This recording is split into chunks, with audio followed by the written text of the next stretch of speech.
פיל מדהים, אנחנו לא ידענו אם לקרוא לו פיל פלא או פיל פלא, על שמו של הכדורגלן הגדול, האגדי. פיל פלא, בבקשה. שבת שלום, אדון אזמרלדה. גדול מאמני הכדורגל של המאה.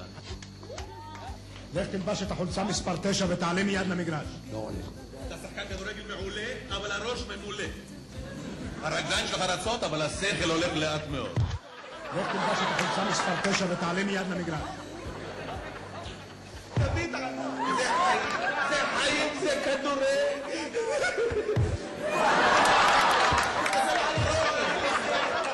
כל נגיחה שלו פגז מפרפר ברשת. אבל על הרגל המסיימת. לא, ימני. ימני. כל מסירה סרגל. ואיפה הסיום האישי? כל שבת מתברג במערך הקדמי, כל כדור שלו פגז מפרפר ברשת. ואיפה הוא היום, אדון אזמרלדה? אתה תהיה שחקן כדורסל. תהיה על המפה, מבטיח לך. תקיף את המטבח. יופי. אתה תהיה ברקוביץ'. כולם בהתחלה נמוכים.